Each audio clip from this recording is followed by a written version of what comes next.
And it muted my mic again. Am I streaming? This time for real. Are we up? Are we live? Let me see if everything's working correctly. Working correctly. Yes, everything is working correctly. Okay, finally, we are here. We are back. Thank fucking Christ. And I just got rid of chat. Okay. I'm gonna pop that out. Pop that out too. And then I'm gonna get rid of the scene transitions. And also the controls for now. That's one.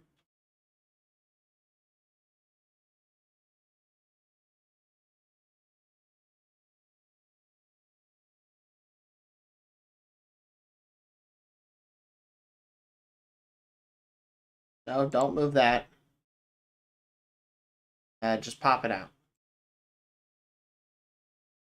It's fine. Any dropped frames?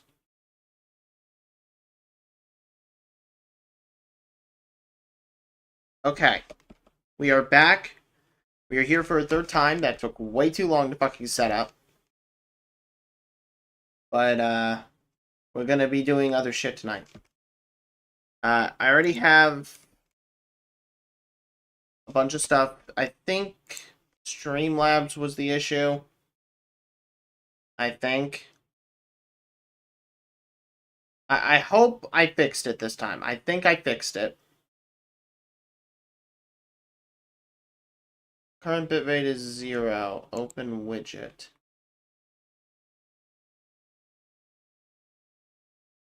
Can you hear me, though? That's the main thing.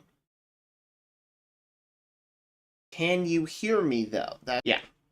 Okay, I am coming through on OBS and on stream.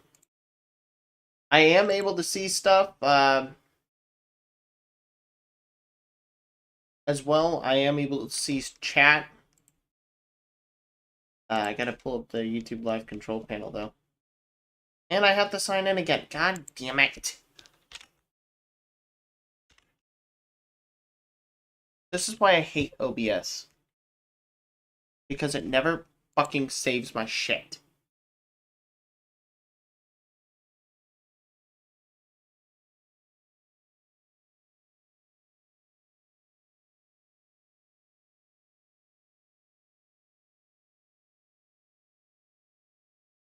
What? Why does it keep doing that? Okay, hang on. No, why the fuck does it keep muting my damn mic?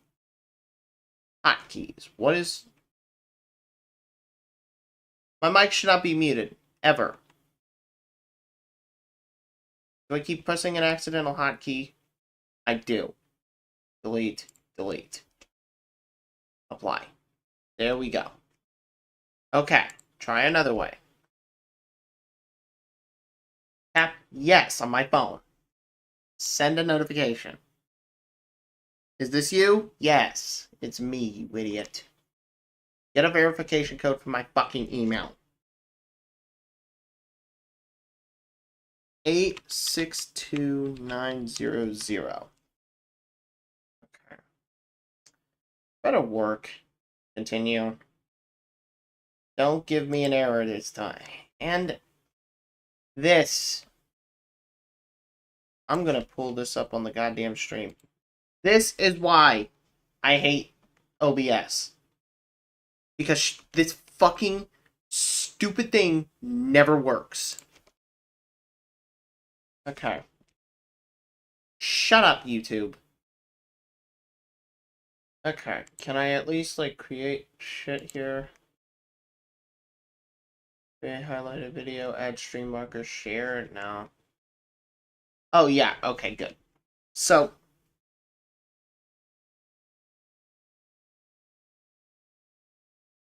I'm just gonna...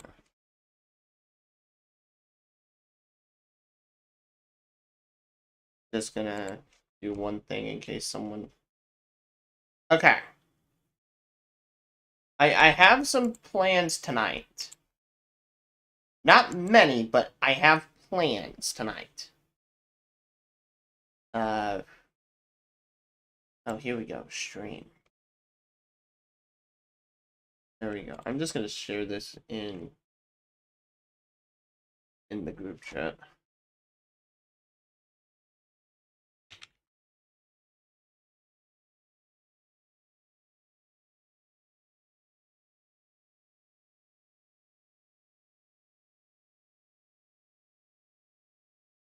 Oh, well, shit.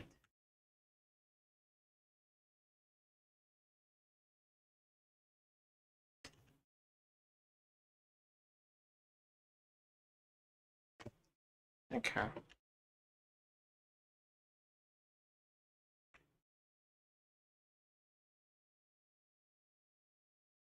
Whatever.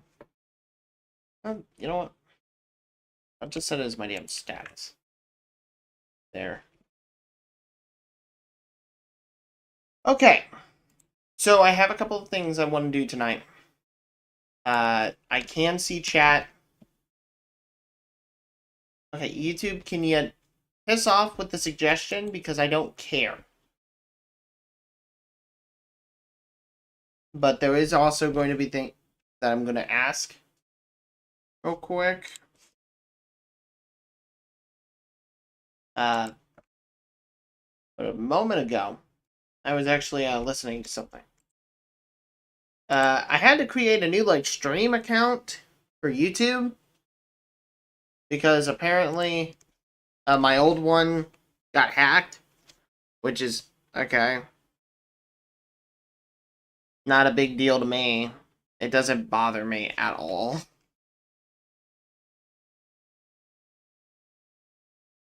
But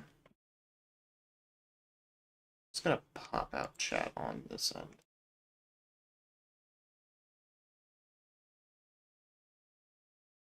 So then I can constantly see it on here.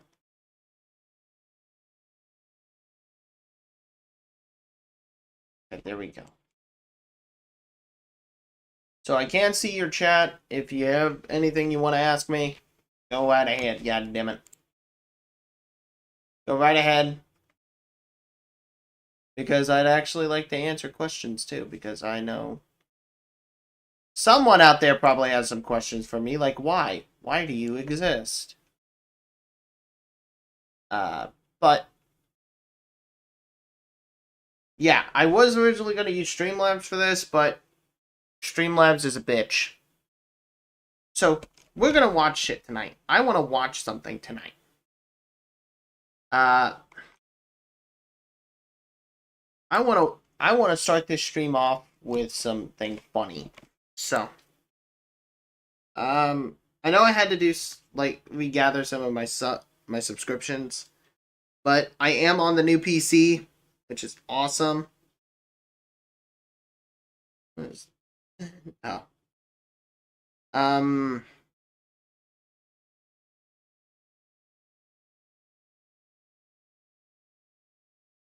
don't know what to watch.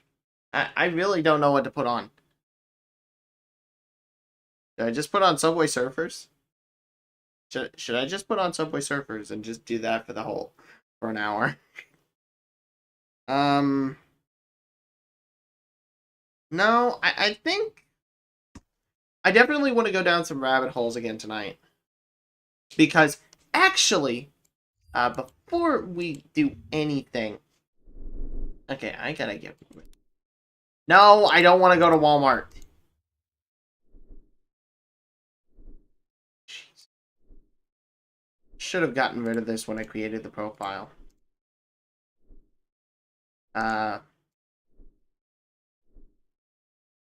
Okay, can I? Whatever. I'll configure all that shit later. There. There. But fuck it, just restore it there. Okay. There was actually something I wanted to look at real quick. And that was fucking Longlegs. So, this movie recently got its trailer. If none of you know what this movie is, this is Nicolas Cage's next movie. And he's in it, as you can see. He's right there. But he's in this movie, and I want to look at the trailer real quick. Because I haven't seen the trailer. I only know Nicolas Cage is in it, and apparently it's super creepy. That's all I know about this movie. So we're going to look at this. Alright. Cuckoo.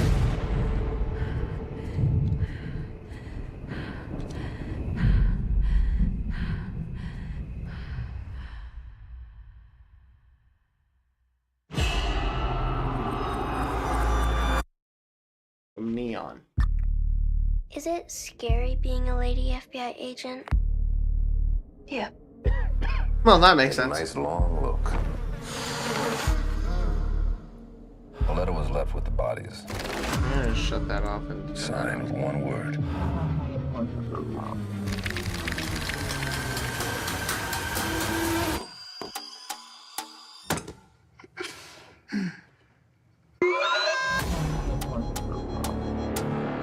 I saw a beast rise up out of the sea.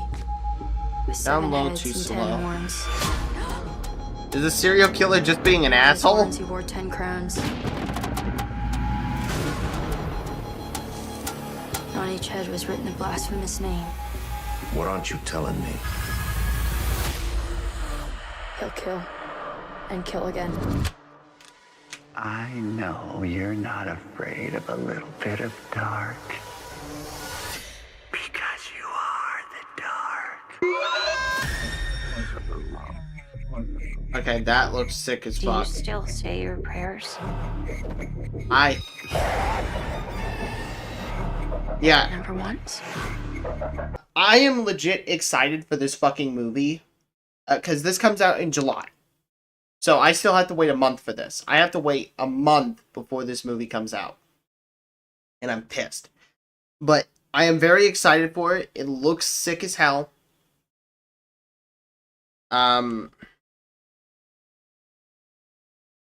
It looks like it's gonna be fucking cool. I hope it really is, like, it's not following other trends of horror movies that have come out this year. They scare Because me. I haven't seen the new Strangers movie yet. You could But I'll talk about that once the trailer's over. made nice with me. But you didn't. And I'm back You know, if the whole movie was filmed in that 4x3, that would be really cool. to all of this.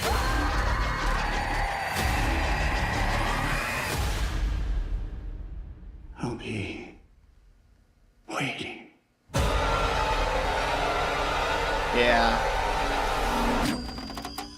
Honestly, this movie looks super sick. Wait, what was that?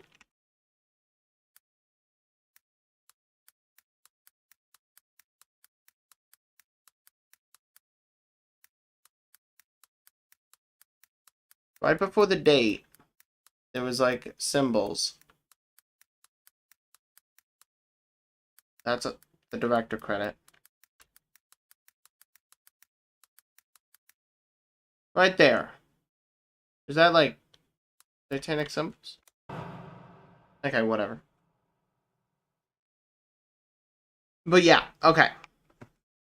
That is like a movie that I'm very excited for. But back to what I was saying earlier. Some movies that I know didn't do well this year was like this. Like this movie came out, Strangers Chapter 1. Oh, it's already available to buy or rent. Awesome. I haven't seen many of the Strangers movies at all. I've obviously seen bits and pieces of the first one, like the very first one from like 2007.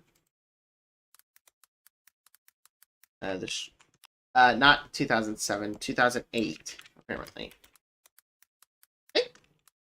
Really? 2008? I thought that movie came out in 2007. Okay, whatever. But I do know this movie. I know this first one I know the first one well enough. I don't know. I know a bit about Prey at Night, its sequel, but I don't know much else about it. So, take that for what you will. I don't know. And then another one that I heard a lot of bad things about was Tarot, which is already out, like, on streaming. And I want to actually watch that movie because I don't know. I think the concept's interesting. I know the movie's probably not going to be good. I hope it's kind of like a funny bad. Like a movie I point to for like funny bad is Moonfall. Moonfall was really funny bad. This was just a good bad movie. And it wasn't like bad. Hang on.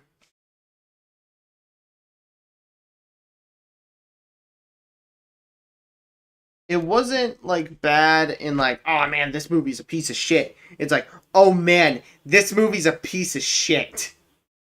And I love it for that. Moonfall is hilarious. But I honestly don't know. Another one I heard bad things about was Imaginary. I love how was this fucking movie from Blumhouse.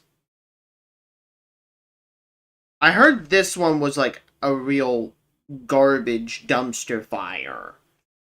And I don't know much else about the film. Except what I've seen people like critique. Another movie that I heard bad things about was Night Swim. Like, Night Swim was apparently... This was a January movie, by the way. January...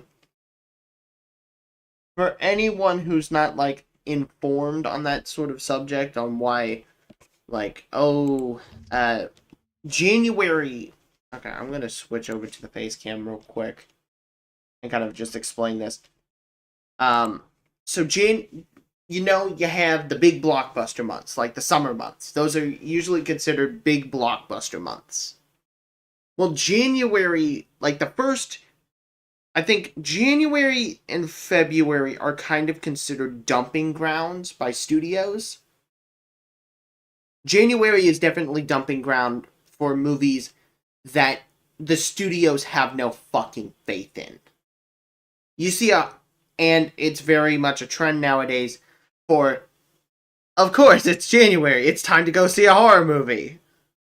Instead of, oh wait, it's October, time to see some fucking horror movies. But I definitely think that's a huge fucking issue. I think Blumhouse is very bad about this. They will pump out these... Okay. Blumhouse horror movies. So they'll pump out, like, several good movies. Like, Oculus was okay. I hate the editing in this movie, though. I think the editing just gave me a headache. I hear The Hunt was okay. I hear Cam was decent. Unfriended was okay. Belko was good.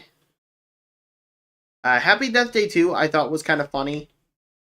Invisible Man was really good. Split was cool.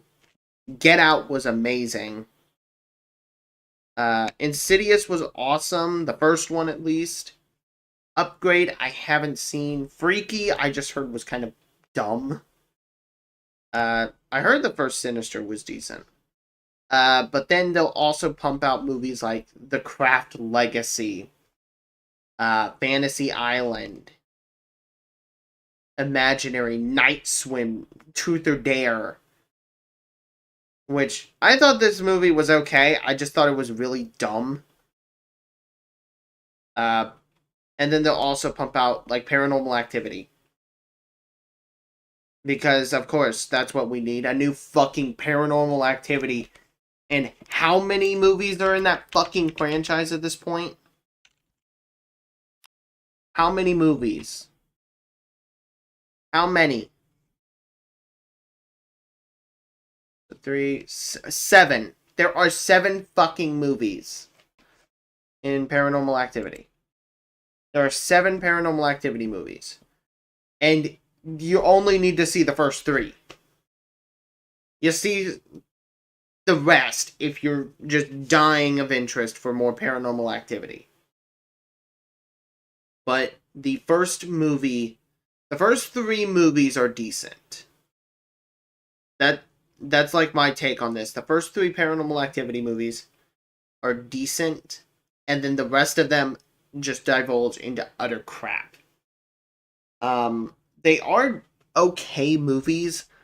Like, I guess I just wasn't scared. I never found any of these movies scary. That's the thing. I don't find a lot of horror movies scary. I think one that really did kind of scare me was, what was it? Skinamarink. I thought this movie was fucking creepy. Because it scared the fuck out of me. But it's also, it just kind of falls into analog horror. It just reminds me of an analog horror, because when I first seen, when I watched Mandela, the Mandela catalog for the first time, that scared me too. So I think it's just that weird style the film goes for. And I'm just going to say this now. Skinamarink is not for everyone. This movie is very diverse, like very divisive, as you can see by the reviews here, like here, Rotten Tomatoes. Rotten Tomatoes has a 44 audience score and a 72 critic score. And I'm going to say this right now. Yeah, this is very true. The movie is... It is not for everyone. I am saying that right fucking now. If you are expecting like a very jump scare heavy film, no, this is not for you. This is not that kind of movie. Skinamarink is very slow paced. It's very slow. And it's very experimental with its cinematography. And yeah, for some it might be scary, but for everyone else it may be very dull, and that is a very true fucking statement. This is a movie that could be very dull to a lot of people. And I know that's why I don't recommend it much. If you want a legit good horror movie that I will recommend till the day I die, The Thing. I will recommend John Carpenter's The Thing to the ends of the fucking earth. I will recommend this movie no matter what. Because I really like this movie. It's actually one of my favorite horror movies. And you can tell by these review scores that a lot of other people like this too. And if you go on like Letterboxd, like if I go on Letterboxd right now, or this this convenient Reddit post that was not made by me, but I did not make this post, but it is a great fucking movie. Because the funny thing is, in 1982, when the film came out, let's see, 1982 films. Because we had several big hits in... You may have heard of one of these movies. I highly doubt if you have.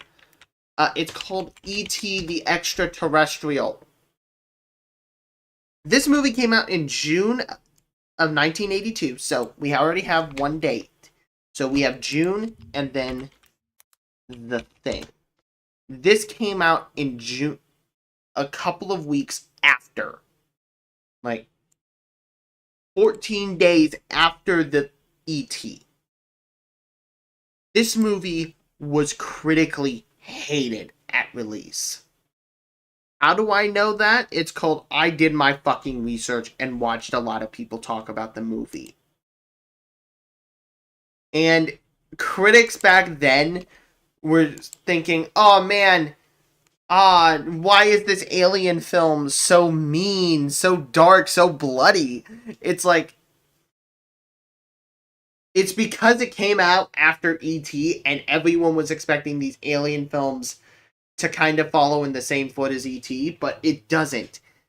And honestly, I think E.T. is a great movie anyways. It's a good movie, but am I going to rewatch it as much as I'm going to rewatch The Thing? No, I am not. It's a Spielberg movie. They are naturally good. Most of them are good. Spielberg has a real talent for certain films, but god damn it, the most recent Jurassic World movies I think he was a part of. I know he worked on fucking, what was it, Fallen Kingdom? Or was he just a producer on that? Because I know he worked on... He was a producer on the Halo TV series. Oh, fuck. But, yeah, fucking Dominion. And Fallen Kingdom. I hated Fallen Kingdom. Like, when this movie came out, I seen this in theaters. And I hated it. Like, I thought it was cool back then. Watching it now, god damn it, these movies are so fucking pretentious. And then Dominion did some weird fucking shit. And it was terrible. But... yeah, if you want a good video, like, that kind of goes over a bunch of films that came out in certain years from, like, the 80s, I'm gonna recommend... year... yeah. These. I recommend the Cinema Snobs videos on these. Like, these are great videos that kind of go over a bunch of films from a specific year. Like, but they aren't fucking long. These are long-ass videos. 4 hours, 2 hours, 3 hours, 4 hours. I think the next one he's working on is like 5 hours now. Because he's working on 1984. And it's like, cool. I like 1984. 1984 had some great movies, I think. I don't remember. I don't know many movies that came out in 1984. 1984, not the book, movies. Splat. Any of them that I've actually seen? Gremlins and Nightmare on Elm Street, okay.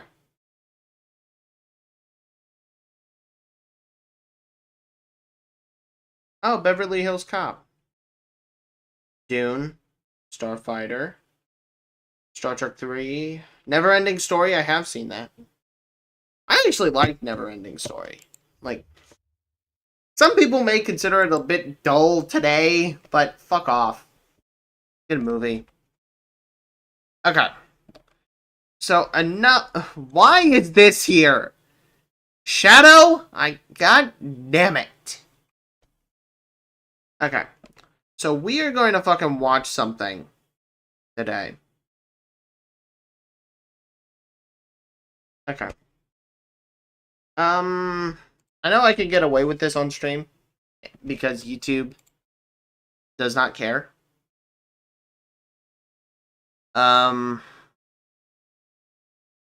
want to watch some fucking To Catch a Predator because why not? Dad of the Year, the horny level predator, Molester Beck. That is one hell of a name. I wonder if there might be other channels out there that do To Catch a Predator. Yeah. So we have the Curious Predator. Oh, there's just a playlist of the funniest Predators. Actually, you know what? We'll do this. We're just gonna watch this video by Arthur TV. Here today? Subscribe to Arthur TV, by the way. This video, I'm gonna try. I never want to zoom in on the videos, like put them in full screen, so then people, because I want people to check out the channels, like the channels that I check out on these streams or the videos I check out. I want people to go and check them out for themselves. And support the creator, because I always try to leave the channel there, so people can see the channel at all times. But Arthur TV. I'm just on my way to the beach. He's Michael Willis, screen name Hi, Willis. Generic White Male. He's almost 50 Generic years white old, male, and wow. He's been chatting online with a girl who calls herself Jolanda, and who Jolanda? says she's 15. He lies to her about... Is that a name? Or is Chris Hansen bullshitting me? Is Chris Hansen lying to me? Like, is Chris Hansen lying to me right now? With that name, Jolanda. Yolanda, I know. Like, Yolanda is an actual name. But Jolanda? Really? That's a name? Okay, whatever. About his age, typing, "I'm 30. You probably don't want me around you. I'm cute, Yes. though, built good." Then he says, "We'd have to keep us a secret because of the age difference. Younger girls like you don't come along often. I'd want you again and again." Dear God. This is already getting bad. Already. Fuck's sake. I'm 5 seconds in. I'm like 30 seconds in, and this is already terrible. Then he sends an online picture of his penis to the girl who told him she was 15. He sent a picture of his And how do you do penis. Well, of course, online. You act like I should know that. Fuck you. Well, yeah, I mean, it's a common thing now. Just to meet Fuck you, young girls Chris. online. Listen here, Chris. You stop trying to frame me, Chris. We all know that's what you're doing. The plot twist was that Chris Hansen was actually the one being the predator. He was just framing everyone. Chris Hansen just framed all these other guys. Anti-Chris Hansen. No! Anything but the anti-Chris Hansen. Anything but that. No, meet anyone. It's chapter Then I 2. remind Generic White Male that Jolanda told him she was 15. What? No way. Okay, either this guy's telling the truth or he is a very, very good actor. Hi, Arthur. Hi, Arthur TV. It's good to hear your British voice.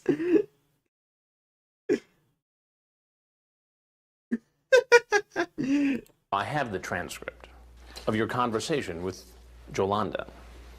You know what? I don't want this cookie. Of course he doesn't want that cookie. Look at that physique. Built good. Bro literally has the worst posture. Hold on.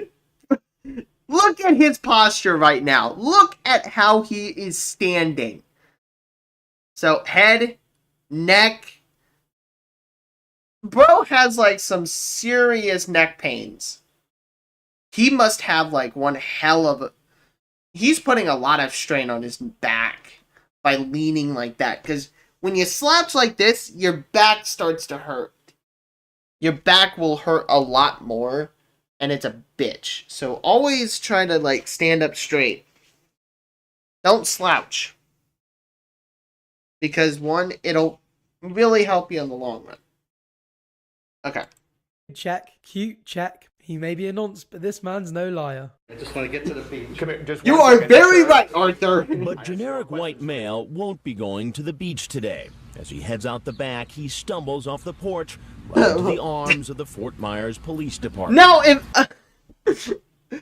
imagine if he tripped, like, as he stumbled off the porch. off the porch right into the... I love that Chris, like, points that out, like, he stumbled off the porch like a moron. But imagine if he just fucking, like, tripped, fell, and then had to play it off like, I meant to do that. the arms of the Fort Myers Police I Department. love the cops like, here we come! The police quickly take him down to the I ground. love how they tackle him into the Florida, where grass. It's relatively easy to get a permit to carry a concealed weapon. These officers aren't taking any chances. Willis was brought before a judge, but the only thing he was found guilty of was being built good and soliciting a minor. Right, so hello and welcome to today's video. This time we're going to be looking Hi, at three of Arthur! the funniest predators ever to appear on Dateline NBC's To Catch a Predator. Next up, we've got a guy who's some kind of weird mix between Freddie Mercury and Everybody Loves Raymond. He loves gambling, gets triggered by warm beer, and he's not gay. I'm just saying. He's 46-year-old Anthony Palumbo. No one just and for he's that. bought a gift. Just for that. We've hired Thank an you. 18-year-old actor to play the part of the young teen. Hey. Thank you, Arthur. Awesome. Just for that, I'm leaving a like on the video. You were good directions. Online in an AOL gay chat room, calling himself Hi Buddy What's Up, he tells the That is decoy one who's terrible pretending to be fucking a name on a chat 14-year-old room. boy that he's horny. Then the 46-year-old But says, it's at least... I want to be top. Huh? Okay. You want to do it? Why is he screaming? Ah! He's just... I love his name, Anthony Palumbo. Bro, it's not Columbo. I'm already enjoying this video. Arthur, you son of a bitch. You provided some fucking banger clips. Raw? Raw? Yes. What's that? Why is No his... rubber. Okay, is his caps lock broken? Is the caps lock broken? Because tell me, what the hell?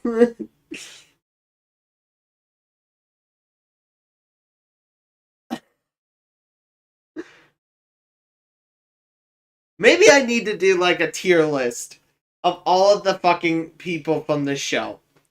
Maybe we need to make a tier list. now he's here, beer in hand, asking the decoy several times to put it in the refrigerator. You can put that in the fridge. Yeah, I'll put it in a little bit. All right. I'll relax. You can already tell this man is like, yeah, thank you, Arthur, for that edit. But you could just tell inside this man's mind, he's just saying, put the damn beer in the fridge! God! There's going to be steam coming out of this man's ears in like a minute. When Chris shows up. I'm just a little nervous. I'm nervous too. That's all right. The decoy is always so nice to the predator. If they ever bring the show to the UK, I hope they get the decoys to be kids with Asbos that just absolutely roast the predator when they arrive. Hi there. What'd you fucking say? Hello? And what? I wanted to ask you to... And what? God damn. Okay, thank you, Arthur. I don't know if that's content I need, so. Party? I'm 13. Oh, right. And she's 11, you nonce. Forget jail time. Who's going to risk being roasted by a child on national television for being a nonce? My excuse to come here, I went to Atlantic City. Atlantic City. Put that in the refrigerator. I don't know, just chill out. That's it? All right. We'll see Yes! what happens. I'm just Trigger. That's all right. You could put that in the refrigerator. This man is pissed. Don't get drunk. This man is getting mad. All right. So why'd you need the cover story to go to Atlantic City? Listen here, Who did you bucko! have to give that to as a cover story? No, my brother is home, my other brother. Right. And I said, I got to go to Atlantic City. But instead you came here. Oh, I yeah. stopped by to go there. So you like to gamble. Yeah. Yes. You took a little bit of a gamble coming in here tonight. No, I just stopped by. But you said you were nervous. Oh, stop Yeah, by! I went to Atlantic City, and it was dark, and I'm not usually a drive at dark. It's a weird excuse. But it checks out. So the nighttime makes you nervous. It checks out, sir. I'm not a drive at night. And what about visiting a boy who's home alone? Does that make you nervous? Well, yeah. Yeah. Yes! I just wanted. That should have been a, oh wait, shit! Not a, oh, yeah. He answered that like he was answering a question. Like, do you want fries with that? Just say hi. It was not that. Yeah. and drop Oh, off say of hi, his huh? penis. Yeah. I His had beer. Have you been penis. drinking tonight? No, not at all. You can smell my breath. Not at all. It's okay. I don't need to do that. He tells I me can several smell it from times here. he thought the boy was 18. Oh, But in the 8 chat log, that's the decoy tells him 2 Okay.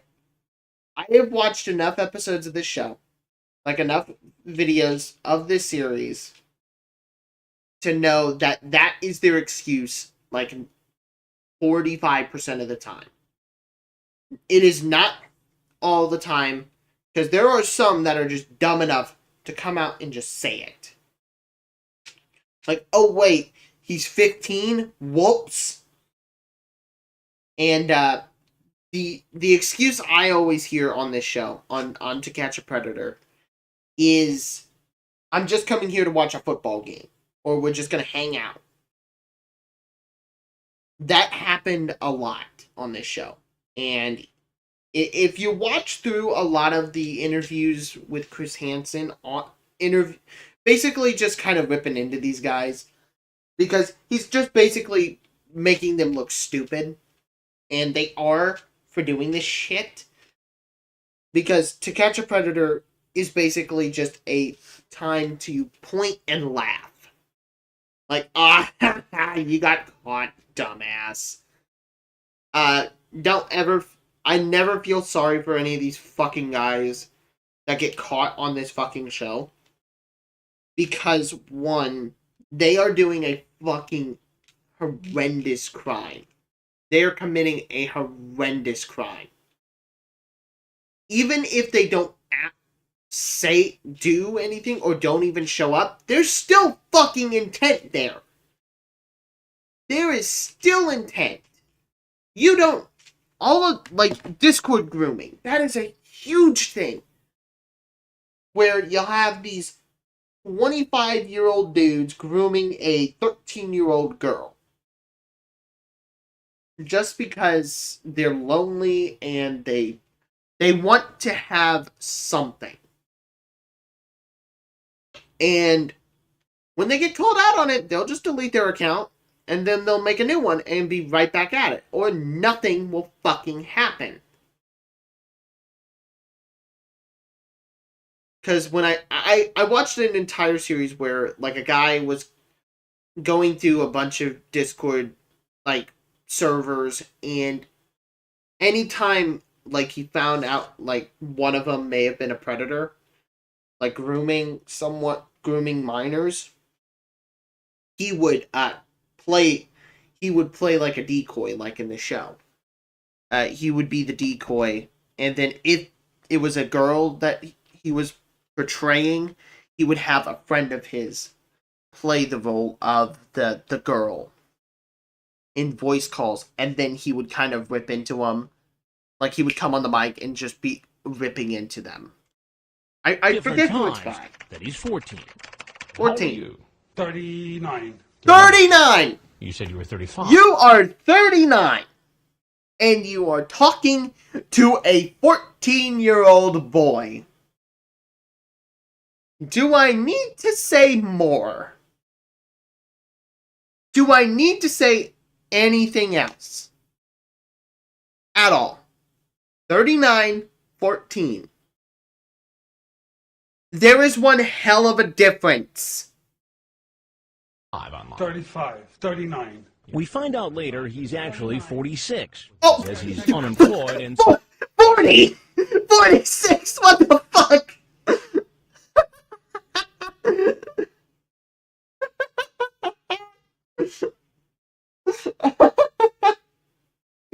Bro, it's 46! And he's chatting with fucking teenagers! He's 46! And he's chatting with fucking 14-year-olds! Spends his time caring for his ailing mother. Then he tries to explain away his graphic sexual chat. Oh, I want to hear this. I want to hear the excuses this fucker will come up with. You asked him in your chat if he was top or bottom. What does that mean? Bunk beds, man. Bunk beds. Bunk beds, Chris. I swear. Are you top or bottom? I'm horny, you say. I was just fooling around. Well, if you're just fooling I'm around. concerned about knowing whether or not he was a cop. Just joking. Just joking. I asked that question to everyone, Chris. And meet a teenage boy after this sexually explicit conversation. I thought it was like I wanted to hang out with someone, like a friend. Like I thought he was like 18, something like that. It wasn't. I'm not gay or anything. Oh, you're not getting. Buddy? You came all this fucking way to meet a 14-year-old boy. And you have the gall, the chutzpah, to say you're not gay. What the fuck do you call this? What do you call this, Mr. Palumbo? You drove all the way here, coming up with a fake cover story to go to Atlantic City, all because you wanted to have a booty call with a fucking child. And you say you are not gay.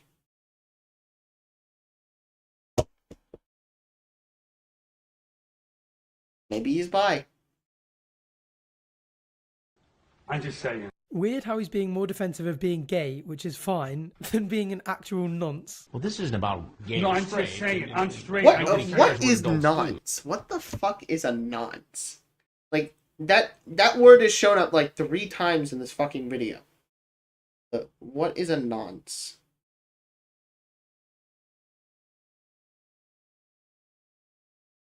Oh. Nonce. A person convicted of a NSFW offense, especially child grooming. Okay, thank you. Thank you, Google. I was like, okay, is it like just calling him a groomer or a predator? No, I'm just saying. But when you involve somebody who's 14, that's when it becomes an issue. How old are you, you ask? 14. I told you that already. You say K, meaning okay. I wasn't going to. But why do that? What's the motive here? Explain it to me. I don't understand you're right. No, you're right. It's stupid of me. No, it's an illegal thing. Yeah, I know. I did a stupid thing. Do you ever watch much television? Sometimes, once in a while. Not so much of a TV person. Well, you're not much of a TV person. You look like someone who watches nothing but NFL. I wouldn't want to be, oh boy. Hey, you can walk right out the door you came in. He quickly leaves the house and is startled by the police. The next nonce on our list, this guy walking down the drive is 27-year-old Jeffrey Stacy. Oh my god, I know this one. I know this one. He has the nickname of the Mickey Mouse Predator. And my god, he sounds like Mickey Mouse towards the end, and it is amazing. Cut your eyes, you'd think Hanson was interrogating Mickey Mouse himself, but this unapologetic predator couldn't be less innocent. He's been chatting online about having oral and anal sex with a girl he thinks is 15. What's wrong with that? He asked the girl if she will be naked when he shows up. Listen, you're not a cop, see? You're not a cop, are you?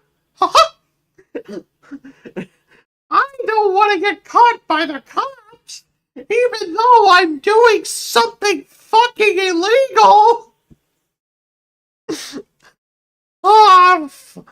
Donald's gonna be fucked up.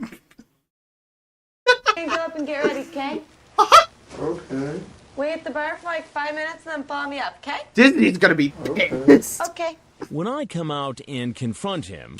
Do me a favor and just have a seat right Oh over there on shit, the other it's side the of the bar. cops! How's it going? Shit. Find a place to park okay? What's your plan for tonight? Any plans? Nothing really. Like so many others, he says he wasn't doing anything wrong. You ask her if she's horny. What's wrong with that? It's just a question, Chris. It's a question. It's a question. It's just a question. I was making small talk.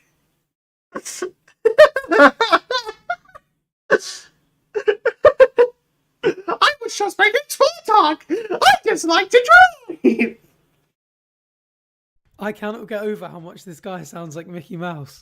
It's a question. Oh my god, no, Mickey! To identify themselves as an underage girl. It's just talking. It's just talk. I don't see the internet. The internet and real life are two different parts of me, even though I'm being a fucking creep. Real life are two different things. What says on the internet doesn't mean that's what I really think. Well, that would be You're easier to fucking believe, stupid. Jeff, if you didn't show up here tonight, where you thought a young girl was home alone. No, I really didn't. Well, I know she. I just like to drive, Chris. I just like to go for a drive. It is so fucking dumb. I only wanted to waste gas. Back when this show was around, gas prices weren't insane.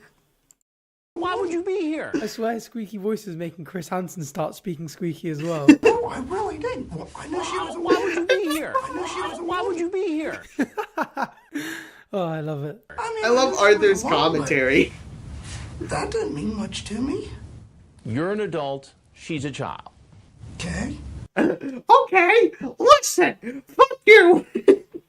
In my eyes, age is just a number, Chris.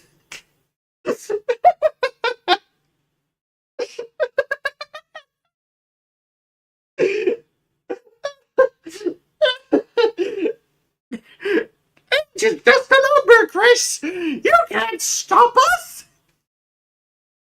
There are laws protecting children. Okay. Do you get why teen girls at a certain age cannot give consent legally? What?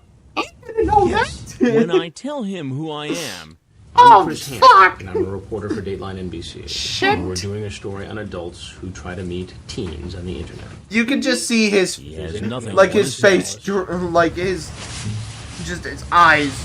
You could literally see him turn into a ghost. while just about Can every I man just be shot? interrogated denies he was looking for sex with a minor, this man, screen name Single TX Guy for Fun, seems to admit it. Tell me what kind of trouble you're in. Probably jail. No, what did you do wrong?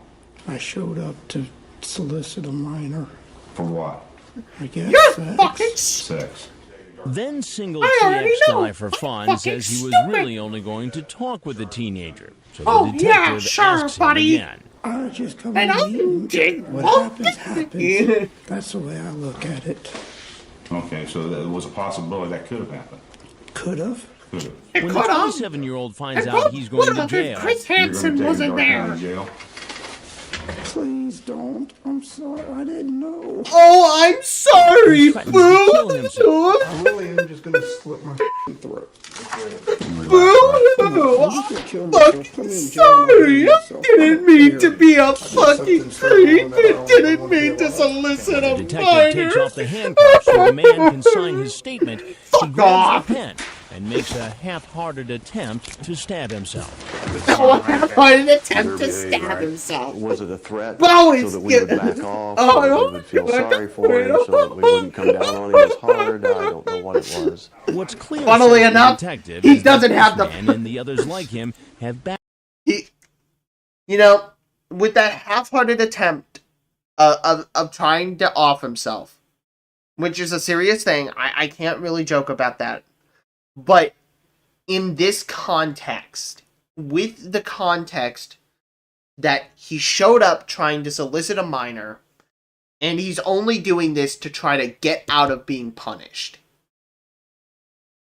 Don't feel bad for this clown. Like, no one ever should feel bad for this clown. He's fucking stupid. He showed up.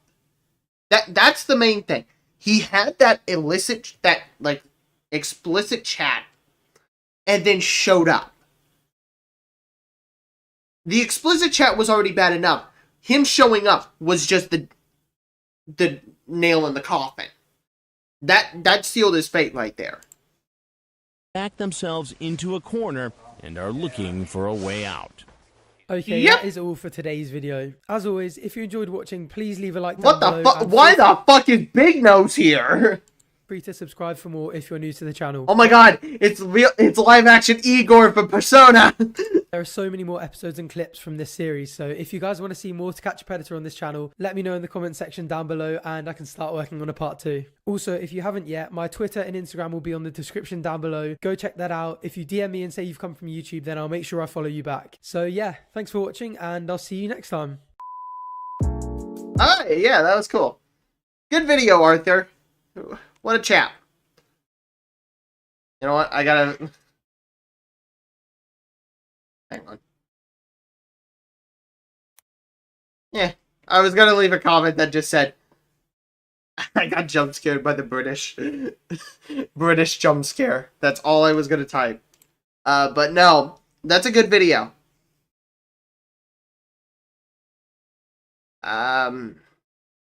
Yeah. But To Catch a Predator has a lot of people like that, where you will see them try to get out of being punished. They'll say and do anything so they don't go to jail. I think one guy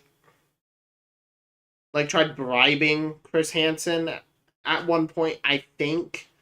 I may not be completely right. But I've seen that. I've seen a video on Daniel Larson. I know who Daniel Larson is. But with that kind of context there, you can't feel sorry for these douchebags. You can't feel bad for them because they honestly did it to themselves.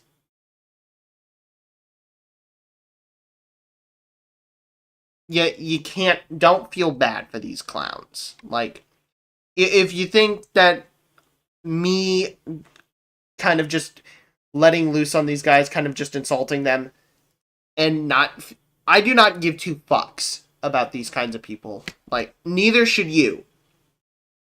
Like,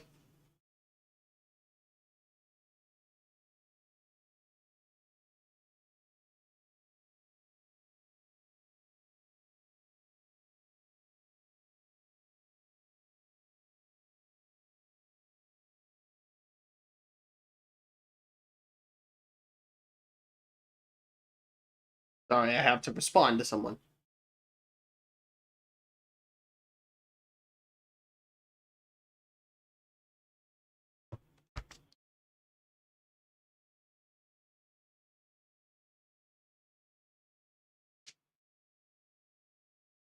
There we go. But, never feel bad for these clowns. Because I don't. I may rip into them, but I'm also just trying to just be, funny.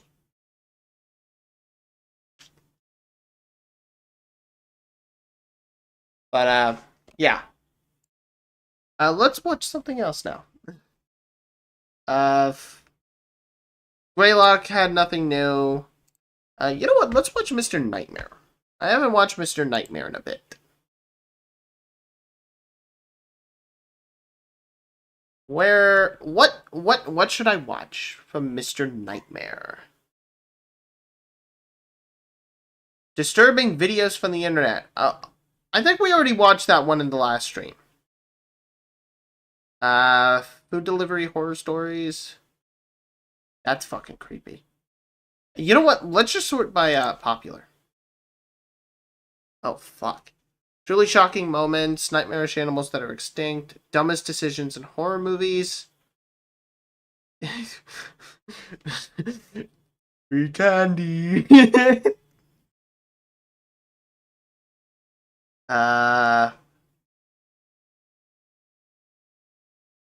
You know what? I want to go a little... I want to be a little goofy. Let's do Nuke's top 5. Let us do some Nuke's top 5 ghosts.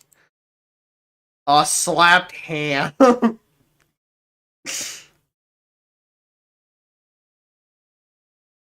The hell?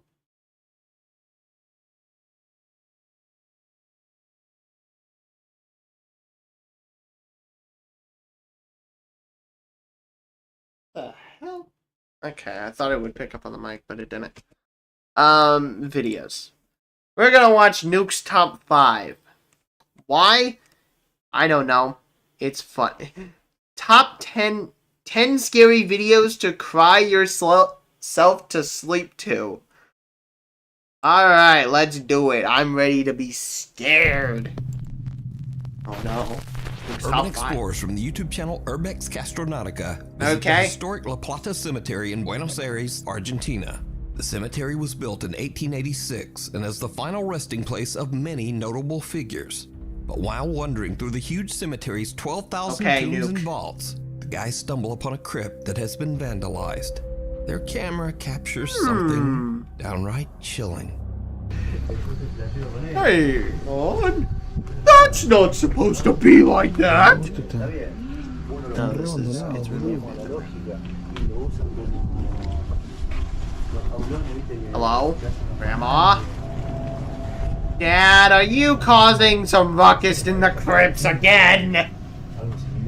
You psychopath. No. Check this out. Did you see it? No, I didn't, No? Nuke. Well, neither did the guys who filmed it. You see, after posting this video to YouTube, their sharp-eyed viewers were freaked out when they noticed a creepy little pale hand pulling back into an open coffin. Oh! Now, it happened so quick that it's hard to see without brightening the footage and analyzing it frame by frame. Oh, but when the really? footage is converted to a negative image, the spooky little hand is a bit easier to see. Now, even it's very then, it's not unlikely that anyone easy could to have see. crawled into that coffin to fake this. How? This crypt is very old and unstable, and it would be very dangerous for someone to just climb inside. So did this group of urban so I'm gonna go with the context that this is fake, with sort of the assumption that this is fake, and because a lot of the stuff on Nuke's Top 5 is just edited. I do know that for a fact. But I'm just gonna go with the assumption that this is fake. And now imagine if someone was in that coffin and the damn thing holding the coffin up snapped from below him and the coffin just fell. It would be literally a fall to the death. Capture proof of the paranormal? No. Well, as usual, you decide. You can watch this entire video over on the YouTube channel, Urbex Castronautica. Trapped. In this next video, a man is taking a short video of a car that he's planning to sell. The vehicle belonged to his sister, who tragically passed away right inside the car over a year and a half ago. No! After sending the footage to a potential buyer, he gets an alarming message saying he should really check the video closer. Hey man, here's my sister's car. Just wanted to make this video so you could have a look at it. Okay, Roger. She still runs good. She's a little dirty. She has a lot of I hear her. I hear the crying. But it can clean up nice. Here's the front. And a little back. Here's some of the back. But I don't know if you're interested, just let me know what you think. Throughout the footage, the faint sound of a woman crying can be heard. The video was shared online by D's Dark Adventures and quickly gained nearly 500,000 views. So DDA. In the video comments, many concerned viewers believe that the voice belongs to the spirit of the man's sister who passed away inside the car, and that her soul is still trapped, unable to move on. Motorcycle mystery. What are In these the city of titles? for Cagayan these de segments? Oro in the Philippines, a motorcycle rider is driving down a busy road that is notorious for being the site of many fatal accidents. He is about to experience something that is truly bizarre.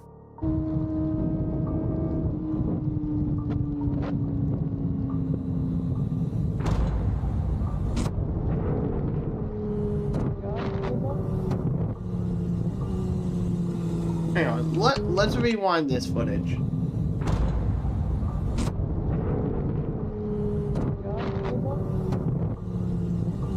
Okay. Ghost. A hidden ghost run! My god! Someone appears to jump right into the motorcycle's path, but when the rider looks back, there's no one there.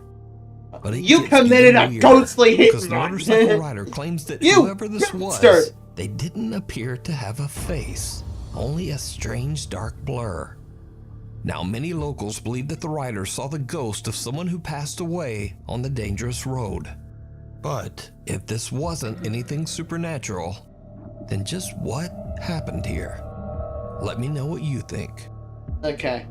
Open house. Reddit user/realtor Sandra is recording a tour of a 1960s bungalow-style Hi, home to show Sandra. prospective buyers. Sandra's filming at night in order to showcase the house's interior lighting. But it's starting to get a bit late at the creepy little cottage, and things are about to get weird.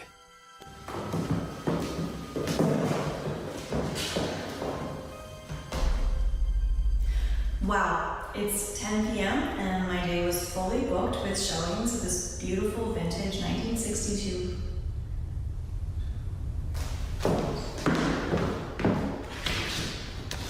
Plot twist. She actually seen a man behind the camera. And we will never see it all.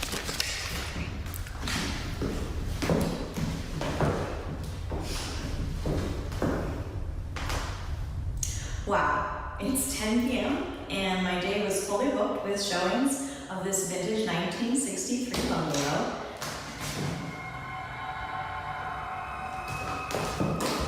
Okay, no, fuck this shit.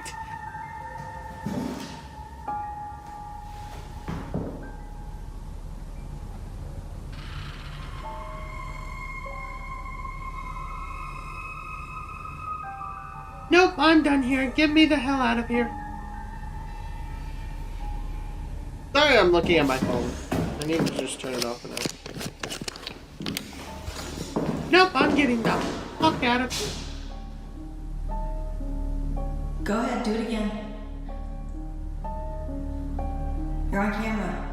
The door just like gets ripped off the hinges and thrown at Sandra.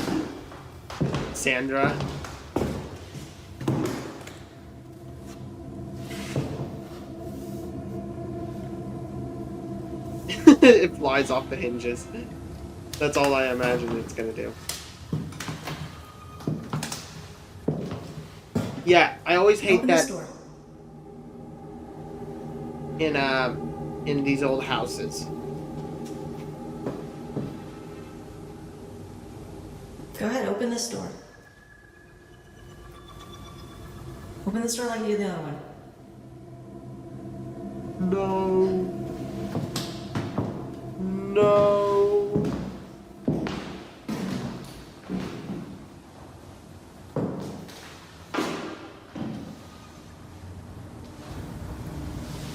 Come on, just move the glass or something. That doorway. Hang on. Literal Minecraft-shaped doorway.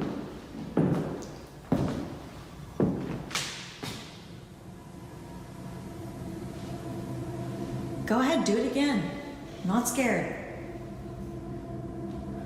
I've been in enough creepy houses, murder houses, death houses, and demon houses, and houses on haunted hills to know that this shit is bull.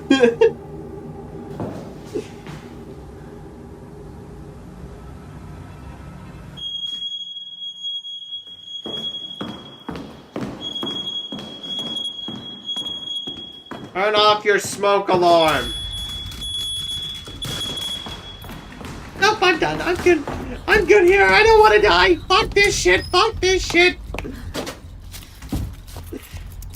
A door suddenly swings open on its own and Sandra is spooked. But she gathers her courage and rushes out to see what's going on.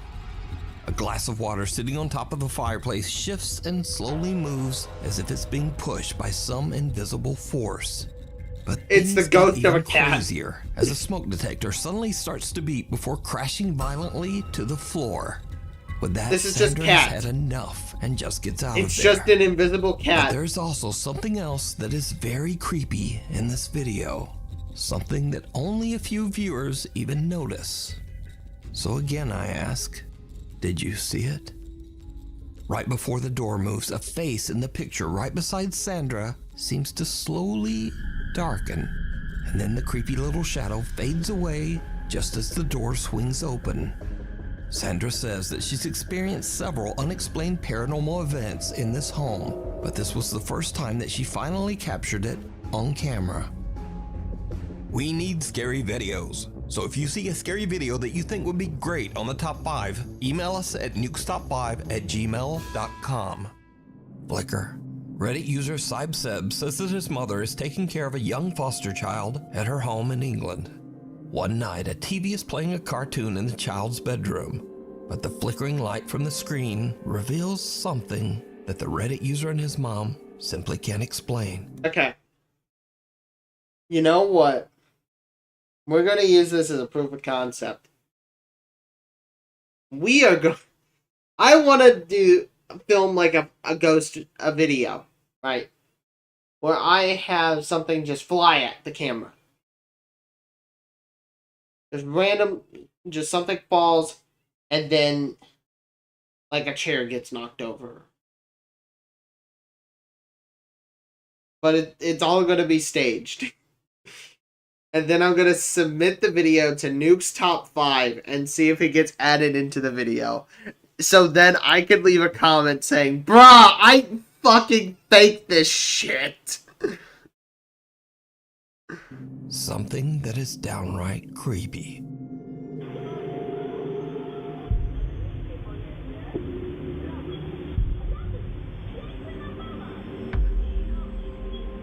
Off. On. Off. You did see it. Yeah, right there. Right in the center. Little spooky ghost face.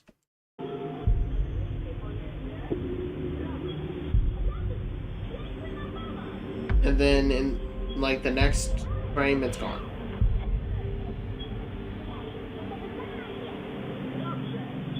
I don't know Someone seems to be seated in the chair. Well, duh! The face illuminates in the flashing light from the TV screen. No shit, Nuke. Then the face just disappears.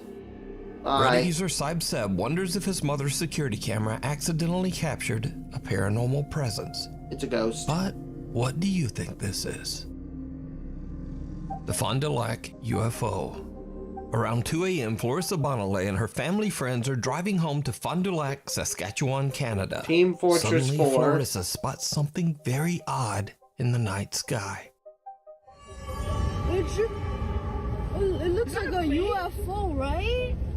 That's a UFO. It's a UAP now. UFO is an outdated term. Just above there. We call them UAPs now. That? Yeah. Unidentified alien aerial phenomena. You can just see it. We're hiding on. Bro. It just starts chasing them and shooting at them. It's only on YouTube. It won't take spikes. Everyone is shocked as they witness a strange circular object with flashing lights soaring through the sky. Florissa's It could just mother be a posted the video drone. to Facebook, and friends and local residents immediately begin to respond that they too have seen the strange UFO. Eyewitness reports in the thread go all the way back to January. Okay. So there's a way to debunk this claim. It could just be someone flying a fucking drone. or a military drone.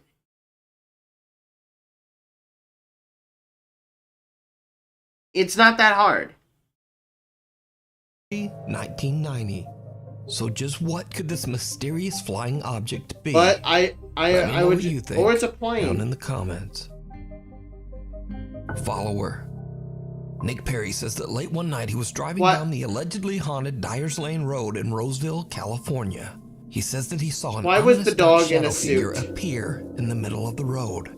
Nick believes that this dark entity followed him home and says that he now experiences terrifying paranormal activity. So back in 2022, I shared Nick's story on Nuke's Top 5, along with some of the scary footage that he had captured.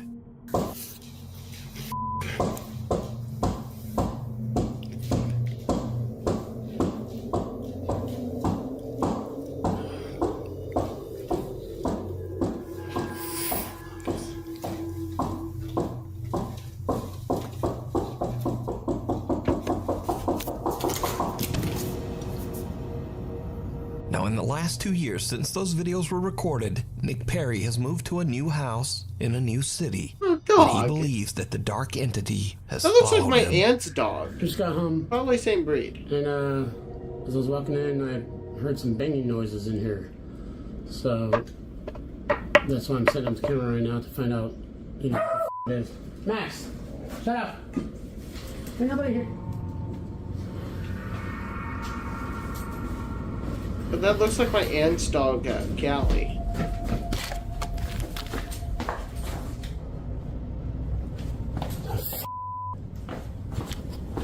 What the fuck? That was up against the fucking wall. Chris! Nick decides to leave several cameras recording when he's away from home. When he reviews his footage, he is shocked. Okay. The ghost is hungry, man! Leave him alone.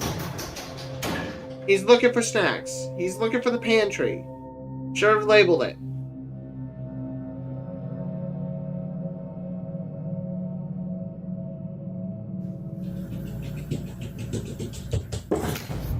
Oh! Nick says that he's reached out to several churches and religious authorities, but no one has helped him. As of today, Nick says that he continues to experience paranormal events in and around his home. He shares his dark experiences over on his YouTube channel, Mimic. Leandro from Buenos Aires, Argentina says that he began to experience strange, unexplained events only weeks after moving into his new home. Okay. He says that he would often discover that many of his belongings had been inexplicably moved into the house's bathroom. Leandro installed a security camera to see what's been going on. But late one night, he captures something more than he bargained for.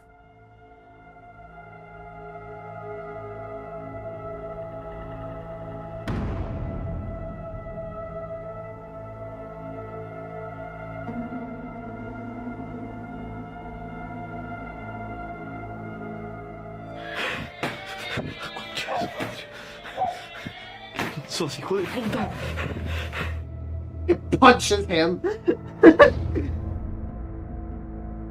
But Leandro is completely unnerved by the strange paranormal experience. The ghost was doing the ghost check that everyone else does. So just imagine if when he opened the curtain, he just gets like flung back, hits the wall, and like decides to check into the history of his new home for answers. He is horrified when he discovers that in the 1950s, a family of 4 passed away in a tragic fire on the very same land where his house now sits. Oh, wow! Another night, and Leandro has his friend Daniel over. And once again, shit goes sideways.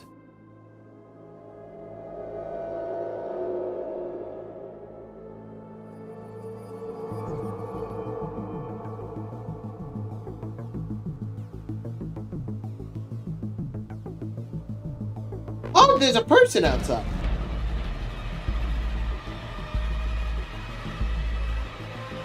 A mysterious white figure can be seen passing by the window just outside Leandro's home. Then the items sitting on the nightstand get launched into the air by an invisible force. And Leandro and his friend Daniel jump up in shock. And now, this is when things get really strange. Because Leandro claims that after this incident, the spirit that haunts his house actually began to imitate or mimic the sound of his friend Daniel's voice. Son las 3 de la mañana de nuevo. Y esto es lo que con lo que yo convivo desde hace meses. Con esto yo convivo hace meses. Siempre que grabo. Vos no sos Daniel. Vos no sos Daniel, esa no es tu voz. Vos no sos Daniel, esa no es tu voz. Daniel se fue hace meses del país. Vos no sos Daniel. Si querés lastimarme, salí y lastimame ahora. Ya. Déjame de joder. Déjame de joder. It's actually Daniel there. Plot twist, he left his friend Daniel to die. Ya no puedo vivir. Ya no puedo vivir así.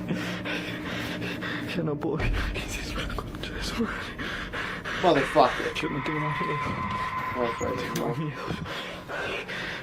Okay, I honestly thought his house was so fucking small and only had a bedroom and bathroom. Así no puedo seguir. Leandro says that he's had more than enough of the strange supernatural activity in his new home. But is it real? Or is it all just an elaborate hoax? You decide. Footprints. A woman named Kat lives in a remote area near the woods in Pennsylvania. One freezing cold morning around 4 a.m., Kat wakes up to find a light dusting of snow covering the ground outside. But then she notices something just outside her back door. Something truly disturbing. Good morning, guys. It is literally 5 a.m. and I opened the back door to put some dry food out for the stray kitties. And there are people feet printed all over my deck in the snow. Do you see this? They start over there. Yeah. Could have been a homeless guy. And it like barefoot walks up to the table. There's nothing coming up to the... Maybe there is some coming up to the door. What? And I don't see any in the yard. What is this? I see them kind of coming out of the flower bed. They stop there. I thought maybe they would have walked off through that flower bed, but I don't see anything there. It's a man with wings. Straight line from out in the yard up to the door, turned around towards the table, and then just stopped moving. That one has like 1, 2, 3, 4, like 6 toes. That's 6 toes. So is that one. 1, 2, 3, 4, 5. It is 16 degrees out. I have not gone outside yet. My cat came and woke me up, hysterical, probably because there was some barefoot person on the deck. I'm just more concerned about like a mental health crisis because there's no reason to be out there barefoot. Now, for obvious reasons, Kat is a bit freaked out, but she's also worried that someone might be experiencing a mental health crisis and is wandering around in the freezing cold with no shoes. She calls the police, but she's reassured that no one has been reported missing or lost, and there have been no reports of trespassers or break-ins in the area. Kat is concerned, but she's done all she can, and she just lets it go.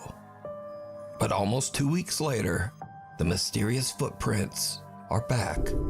Okay, morning footprint update. Let me show you. This is the first time we've had snow since the initial footprint sighting. Do you see that? They're barefoot again. They're in a different spot than... Look at my shadow. So those prints are in a different spot than when we had prints before. Let's go downstairs. It is 7 o'clock. I've been up since 4:30. I didn't look outside. I just came up here and then I opened the window to see if any of the stray cats were coming up to the door yet because I didn't feed them yet.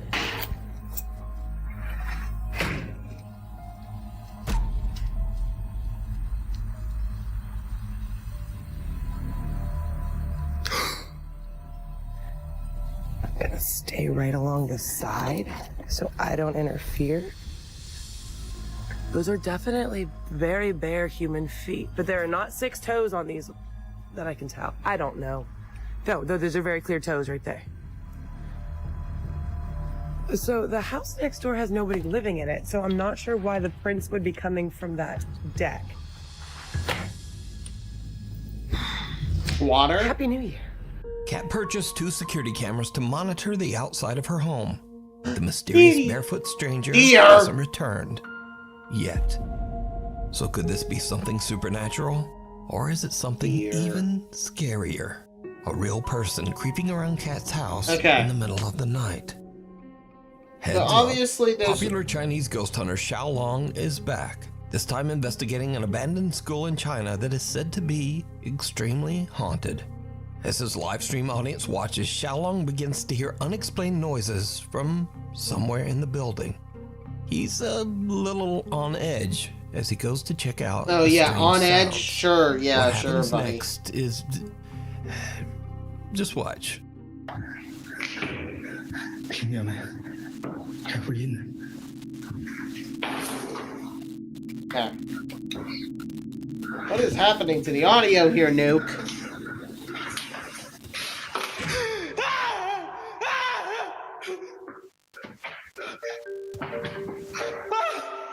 It was a statue, you dumb clown.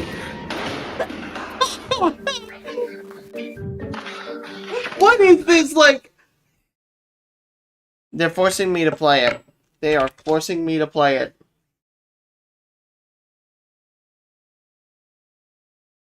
Bro literally put on, like, fucking... Bro really just put on this.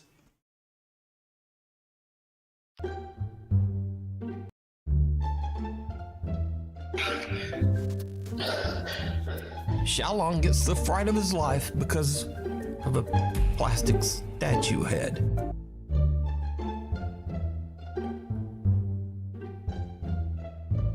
Bro really had to use like Sneaky Snitch, Kevin McLeod music. Come on, man. Just...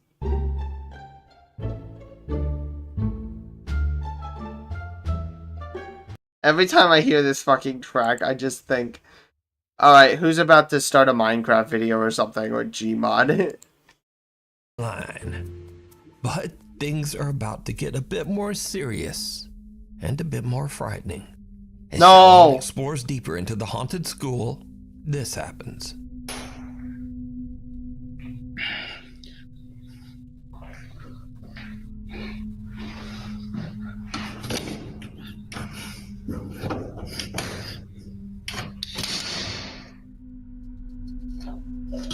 Just kick open the door. Place is abandoned anyways.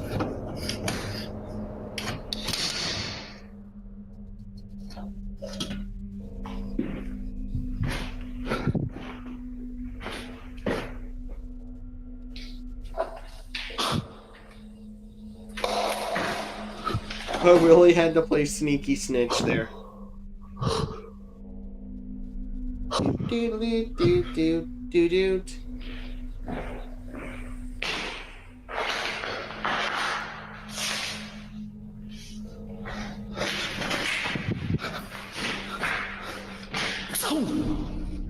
Let's fall out the window. Fuck you. That's me. I know you telling me. Fuck you. How dare you?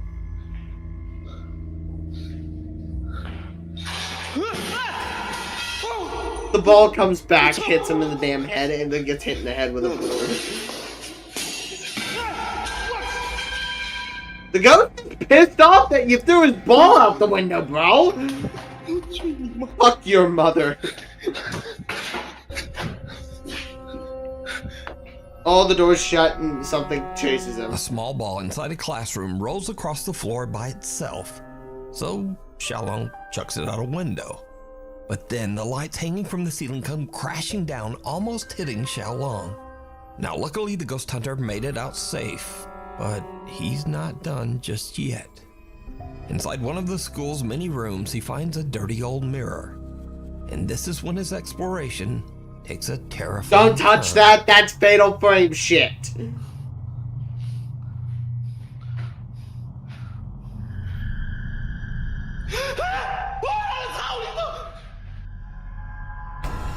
I was like panicking. No one there. I'm not afraid of you. Fuck your mother.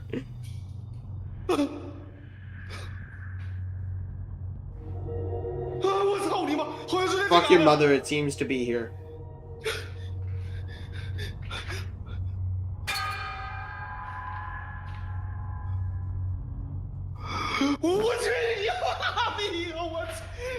Break the damn mirror!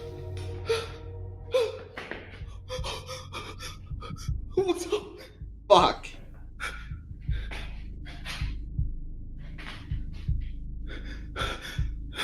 Dude, just break the fucking mirror.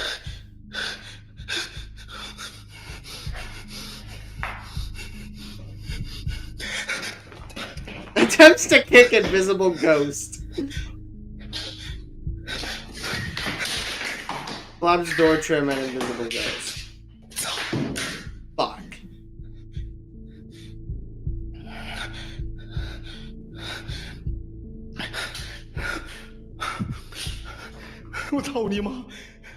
Fuck your mother.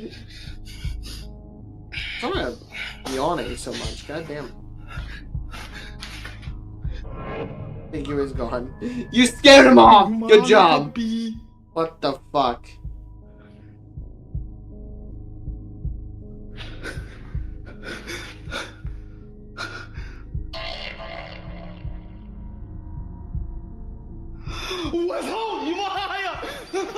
Fuck your mother. Oh my god!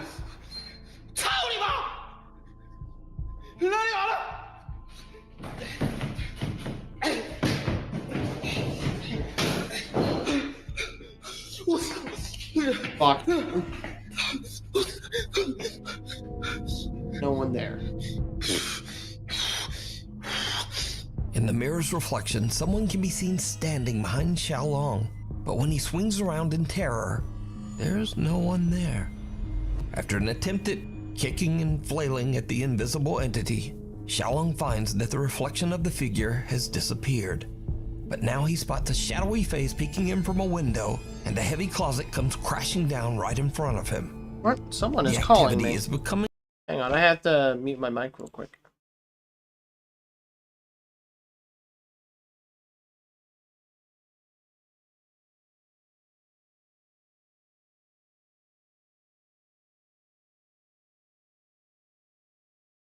They hung up.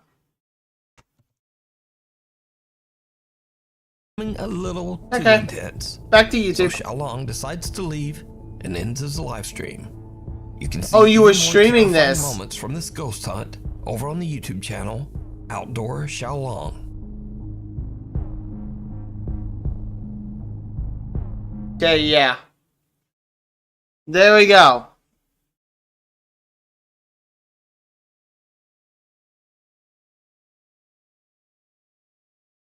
And you see it. Nick Crowley. Darkest Moments in TV History 3. By Nick Crowley. Nick Crowley.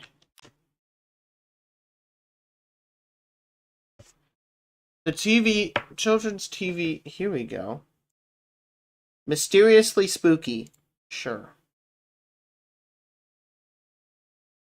I'm gonna just keep an eye on Nick Crowley then. 'Cause there might be some fun videos to look at. Okay. A YouTuber's descent into madness. YouTube's darkest videos. The Daily Capper. Mr. Swirl.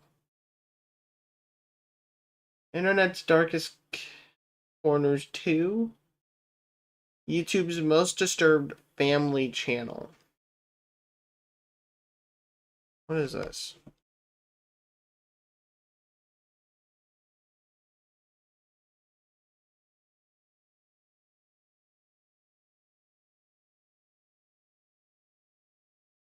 Well,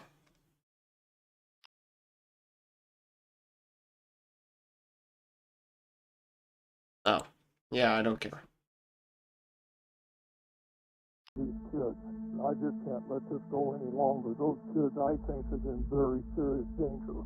Chances are, when you think of a YouTube family channel, you picture something along the lines of this. What's good, YouTube? You already know what it is. Hey, A7 What's up, Team D05? Ah, fuck! Not Daddy 05.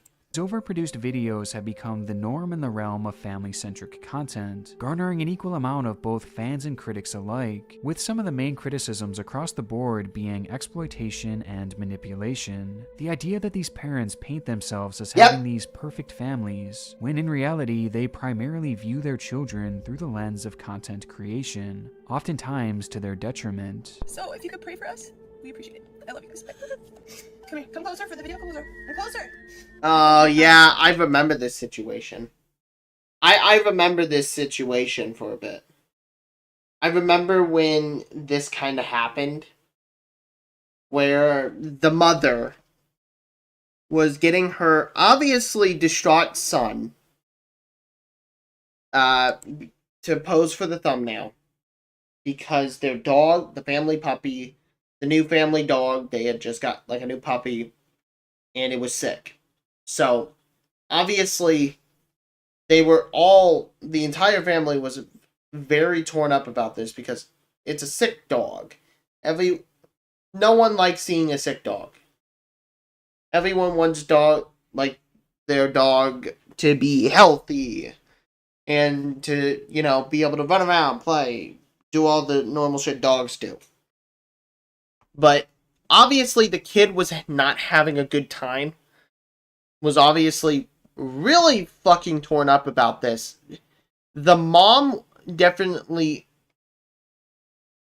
was like kind of just playing it up for the camera, if I remember correctly, where it was like it looked like she did not give two shits, and then doing this, then forcing her obviously distraught son to pose for a thumbnail already just made it worse on her end, but she did do the right thing afterwards by saying her kids are no longer going to be a part of the goddamn content.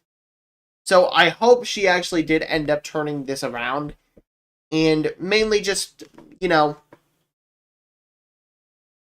I hope she did follow through on that part where she did keep the kids out of the damn content. Like this. No, Mom, I'm not just using her. No, I know, but like this for the video. With their glaring motivation being to make obscene amounts of money and gain worldwide fame. But if you look deeper beneath the mansions, fancy cars, and millions of subscribers, you'll find that most family channels here on YouTube actually look something more like this.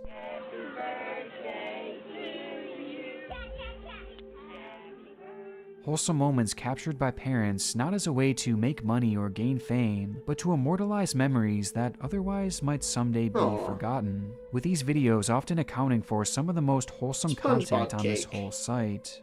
But as with everything in our world, there are always outliers, and buried within these perfectly inconspicuous accounts lies one page in particular whose backstory is so evil that it can only be described as one of YouTube's most disturbed family channels. Jennifer Hart. Nick Crowley presents YouTube's most disturbed family channel. Before we get into today's case, I want to first thank our sponsor, Helix Sleep. Sorry, Nick. But I don't like sponsors. So February 16th, 2008, Jennifer Hart begins her own personal YouTube channel, using the account for browsing and liking videos, though never really having time to upload her own. Just 2 years prior, in 2006, Jen and her soon-to-be wife Sarah had adopted 3 children, Abigail, Hannah, and Marquise. And though taking on this many kids at once seemed to be a daunting task, this is the case I'm thinking embraced the challenge, loving it so much that just 2 years later, in 2008, they would adopt 3 more children, Sierra, Devante, and Jeremiah. To add the cherry on top of their newly formed family, the couple would tie the knot in 2009, and in the span of just 3 years, these college sweethearts had become the married mothers of 6. Taking all this into account, it makes sense why Jen wouldn't have the free time to post on her channel, though this would eventually change by the end of 2011, when her very first video would go live. This wholesome clip would kick off a rather consistent streak of uploads throughout the following year, with each having a focus on Jen's children, and specifically the many adventures that they shared. In some clips, we see the kids dancing at music festivals, or exploring the wilderness on a group hike. No matter what, they always seemed to be out doing fun and interesting things, and they always had big smiles on their faces, making it seem apparent that the Harts were in fact a happy family. But not just that, they also clearly had strong morals as well, with these festivals that they often attended always being themed around the idea of love and inclusivity. At one point, they even uploaded a performance featuring 4 of the children, with lyrics further asserting their desire to make the world a more unified place. This is a place where all relations bring celebration to meditation, giving thanks for all creation. All in all, it's a rather touching account, with one of the younger sons, Devante, clearly being the star of the show, as the camera always seemed to be on him, with the young boy even having a few solo performances on the channel. And though I'm sure they'd never admit it at the time, it's not hard to tell that he was the clear favorite of the bunch. But most noteworthy for now is that in multiple videos he's seen donning a sign that reads "Free Hugs." Devante would wear this to many of the family's public outings, and in turn attract a large amount of attention that Jen would then film and publish on her social media pages, which wasn't exclusive to just YouTube, as she was even more active across her Facebook page, posting pictures and stories about her children, including multiple photos of the infamous "Free Hugs" sign, a sign that was about to thrust the family into the public eye for the very first time.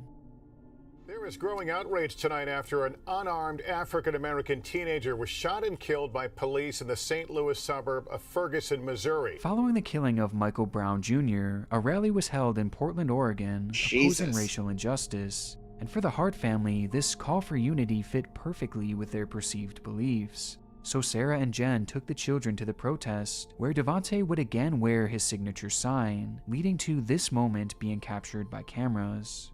It was an incredibly inspiring and optimistic picture that would immediately be shared all across the world, with most of us having probably seen this at some point in our lives, whether we remember it or not. And not only did it represent hope for so many across the country, it also perfectly encapsulated the message that the Harts were trying to send. They clearly wanted to be perceived as this loving family who stood firmly against hate, contagious. which, just based on their content, they truly seemed to be, despite the fact oh no! No! They were all transporting their souls! No! Across Jen's Facebook page, she mentions numerous times that Abigail, Hannah, and Marquise were her and Sarah's first children, even saying how Abigail was the first of her children that she ever held in her arms, adding that that was the moment she became a mother. And as sweet as these words are, they technically aren't completely true. Yeah, in reality, it was a lie. 1 full year before Jen and Sarah adopted their first group of children, they had actually fostered another child, a teenage girl named Lee. Together, the 3 lived peacefully for around 6 months with no real issues, though around the end of this time, something seemingly switched within the mothers, and for Jen specifically. Suddenly, they grew cold towards their new child, often picking fights or even just ignoring her for days on end. They also started to constantly complain to friends about having to take care of her, and they didn't seem to be taking their roles as mothers very seriously. At one point, they had remarked to friends that they had caught Lee on numerous occasions rummaging through the trash and looking for food, which further added to this strange, newfound tension within the household. Despite this fighting, however, the mothers would eventually agree that Lee would be able to stay with them until she was 18, also adding that she was going to have to take on the role of being a big sister, as they were planning on adopting 3 children. And though they had their rocky moments, Lee was just relieved that she had a place to stay. However, just 1 week after meeting what would become their first group of adopted kids, Jen and Sarah would drop Lee off at her standard therapy appointment and never return. Lee was obviously devastated by their abandonment, but perhaps most hurtful of all was the fact that Jen and Sarah never spoke to or even about Lee ever again, immediately moving on to their new children. Yeah, I remember this from the case. All over social media, while essentially rewriting Lee out of their family's history. This treatment of their first foster child immediately calls into question the online persona of the Hart family, as there was nothing loving about the way they left Lee. But on this note, you might be wondering, why would they even have to sell an online persona at all? Looking at the aforementioned popular family channels, there's a very clear reason why they manipulate their audience. Money. This type of content is some of the most lucrative on YouTube. Given these parents' desperation for the limelight and wealth, they would do just about anything for it, including exploiting their kids and manipulating their audience. But just looking at Jen's channel, well, it's obvious that this was never gonna make her wealthy and famous. But despite this, these mothers did actually have a good reason to put on this facade, as they weren't aiming to manipulate the entire world, but instead, they were merely trying to manipulate those around them. In 2008, one of the Hart children, Hannah, was stopped by her teacher after noticing a large bruise on the young girl's arm, and when questioned about how she had gotten it, Hannah would admit that her mother, Jen, had struck her with a belt. This incident I would be reported remember to this from police, the case. with teachers adding that Hannah also had been having bizarre issues with food, as she was caught stealing snacks from other classmates and taking food from the trash, just like Lee had done years before. Though immediately after being questioned about this, Jen would pull all of her children out of school and have them spend the remainder of the year being homeschooled, with the case being closed soon after. So that's what I remember. And then I know what happens afterwards. So after this point, I think they're investigated by CPS, of course. And then the following year, the something Hart terrible children happens. would be allowed to return to school, seemingly when Jen thought they were in the clear. However, at the end of 2010, an eerily similar instance would occur. One school day, Abigail Hart would complain to one of her teachers of having pain in her stomach area, and when asked exactly where it hurt, she said that she had owies on her stomach and back, before adding, "Mom hit me." Again, this incident would be investigated by police, who this time would interview each of the Hart children separately, which is where Abigail would admit that her mother had held her head under cold water before striking her with a closed fist, and all because she had supposedly stolen a penny. On top of this, the other kids would explain how their mothers often hit them as well, and rarely allowed them to eat. Sarah would go on to deny these allegations of neglect, but she would admit to having hit Abigail, a confession that led to her being arrested for domestic abuse and eventually spending 90 days in prison. Though there are some discrepancies here with this story, as some have reported that Abigail had actually said that it was Jen who had hit her, and that Sarah was merely taking the fall for her. But either way, Sarah would serve her sentence in April of 2011.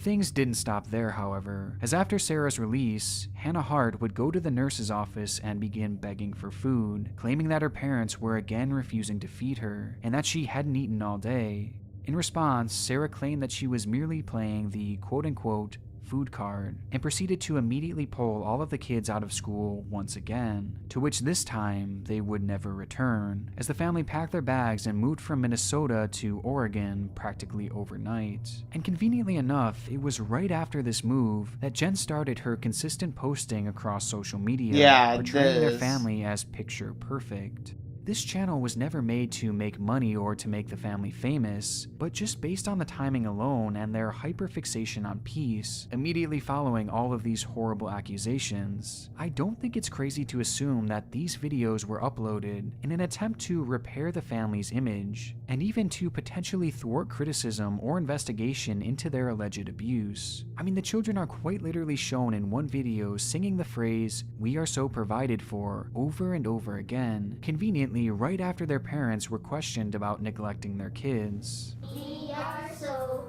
provided for. We are so provided for. It looks like off camera, all of these kids are having guns pointed at them.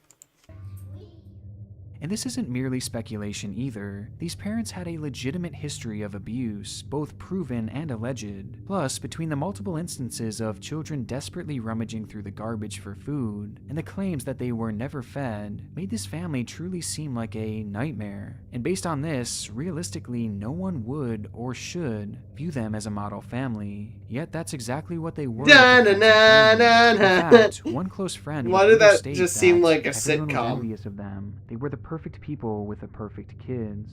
And this is in large part due to their posting on social media, making it clear that this online facade was in fact working, despite the fact that behind the scenes, the horrors within their home were only getting worse. Well, duh. Having been aware of the family's sudden and suspicious move, authorities would launch an investigation into the Harts, revealing just how controlling the mothers were. In the home, the children were not allowed to speak unless they raised their hands. They were not allowed to wish each other happy birthday, and they were not allowed to laugh at the dinner table, a stark contrast to the household that Jen spoke of on her Facebook page, where all the kids have an equal voice. On top of this, the children were also severely underfed, as the two mothers used food as a means of further controlling them, thus explaining why they were always hungry at school. And if you look back at the videos on Jen's channel, you start to realize that the kids are incredibly skinny, and they appear far younger than their actual ages, with some viewers even pointing out that the animals seemed better fed than the actual kids themselves. But despite these findings and the history of abuse, police would eventually choose not to press any charges. And one interesting note here is that the investigation lasted through the bulk of 2012, which was the same time that Jen just so happened to be the most active on her YouTube channel, just further adding to the theory that this page was designed to distract from their dark history. But now, with the police at least for the moment off their trail, the abuse only continued. In 2017, the Hart family would move to the state of Washington, where one night at 1:30 a.m., their next-door neighbor would receive a knock at the door. Yeah, I Standing there remember was this. I Hannah remember Hart, this from the a consistent different video. whistleblower of her parents' abuse, who had jumped from her second-story bedroom to escape her house before telling the neighbor, "Don't make me go back. They are racists and they abuse us." Moments later, Sarah and Jen grabbed the child and brought her back home. Upon being questioned by the neighbor, Sarah claimed that Hannah was lying, and that her behavior was due to her being a drug baby, an excuse that failed to work, as the neighbors would still end up calling the police. Since she's told me about it, I just can't live with it. I'm very concerned for these kids. I just can't let this go any longer. Those kids, I think, is in very serious danger. Only to be immediately brushed off, with a patrol car never being sent out. From that moment on, however, these same neighbors, the DeKalbs, kept a watchful eye over the family, noticing their bizarre patterns and mistreatment of the children, and before long, another one of the kids would come to them for help. This time it was Devante, who would stop by to ask for food, which he soon began doing on a daily basis, sometimes visiting as many as 3 times a day, while also subtly mentioning that they were all being abused and that they desperately needed help. And having finally heard enough, the DeKalbs again called 911, which prompted an immediate response from authorities, with the Department of Social and Health Services launching an investigation into the family. On March 23, 2018, the agency would stop by the Hart house and ring the doorbell, though they received no answer. 3 days later, on the 26th, they would arrive once again, garnering the same results. This time noticing that a stone wall on the driveway had seemingly been destroyed, with tire marks leading up to it, insinuating that the Harts had left in a hurry, as by that point, it was already too late. Yeah, Sarah I know what and Jen happens were next. obsessed with control, so much so that they would starve their children to more easily manipulate them, and their desire for control branched past their home, as they wanted to shape the public's opinion on the family by using social media to spread their lies and erase their history. But with their own children breaking free and exposing them over and over again, and criminal charges now likely looming in the distance, they began to realize that this control was slipping away, and they couldn't bear the thought of it. So the day after the Department of Health and Services had gone to their home, Sarah and Jen would load their children in their vehicle and begin a road trip to California. And while driving on State Highway 1, Jen would pull the vehicle off the road towards a scenic overwatch, bring the vehicle to a complete stop, and then slam on the gas, driving the car directly off a 100-foot cliff Yep. into the rocky Yeah, waters I below, remember this. the result of which leaving no survivors.